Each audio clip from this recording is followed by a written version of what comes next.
রামিসার মা একটা মিথ্যাবাদী।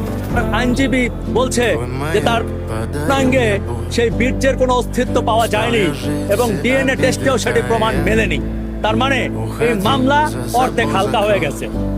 আপনি চিন্তা করেন, একজন মা তার সন্তানের মৃত্যু দেখলো, সন্তানের লাশ দেখলো, কাটা দেখলো, তার মাথাটা বালতির মধ্যে পেলো, এরপর তার সূত্র হলো যে সে মিথ্যাবাদী।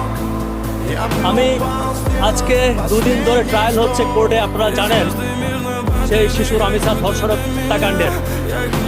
আমার খুব আফসোস লাগে, দুঃখ লাগে যখন কোর্টের খোঁজ খবর নেই, খোঁজ খবর চাই।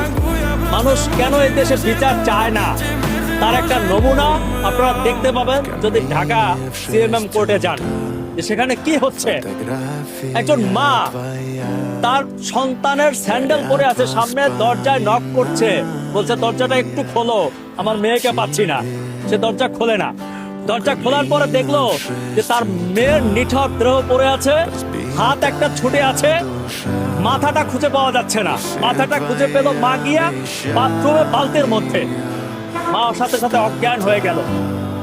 আজকে সেই আদালতে আসামি পক্ষের আইনজীবী বলতেছে মা হচ্ছে মিথ্যাবাদী, রামিসার মা একটা মিথ্যাবাদী।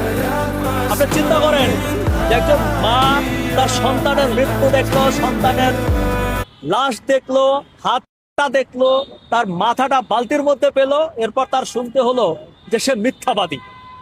তার মানে কি, যে এই দেশের মায়েরা আর কোনোদিন বিচার চাইবে না এই দেশে। কারণ একজন মা, একজন বাবা, তারা তো সবচাইতে বেশি ভুক্তভোগী, তারা সবচেয়ে বেশি কষ্ট পেয়েছে, তাদের নারী ছেঁড়া ধন, তাদের জীবন ধ্বংস হয়ে গেছে। শেষ পর্যন্ত তারা বিচার চাইতে গেলে তাদের এরকম বাজে কথা শুনতে হয়, তারা মিথ্যাবাদী। আদালতে এখন কোর্টে ফাইট করতে হচ্ছে। আমি যতদূর এখন পর্যন্ত তথ্য পেয়েছি তাতে দেখতে পাচ্ছি যে এই বিচার আদৌ হয় কিনা আমার সন্দেহ আছে। কারণ বিচার করতে হলে লাগে বিচারের প্রুফ। এই শিশু বাচ্চাটিকে দেখেন, তার আইনজীবী বলছে যে তার সঙ্গে সেই বীর্যের কোনো অস্তিত্ব পাওয়া যায়নি এবং ডিএনএ টেস্টেও সেটি প্রমাণ মেলেনি। তার মানে এই মামলা অর্ধেক হালকা হয়ে গেছে। এই মামলা 50% হালকা হয়ে গেছে এবং যে সকল তথ্য প্রমাণ দিতে হয়, এটা দিয়ে আমার মনে হয় না যে রামিসার পরিবার কিংবা আমরা সঠিক বিচার পাবো। আমাদের এইভাবেই ভুগতে ভুগতে এক সময় এই কেস ভ্যানিশ হয়ে যাবে।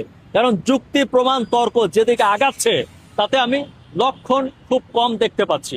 দেখেন, এই দেশে আসলে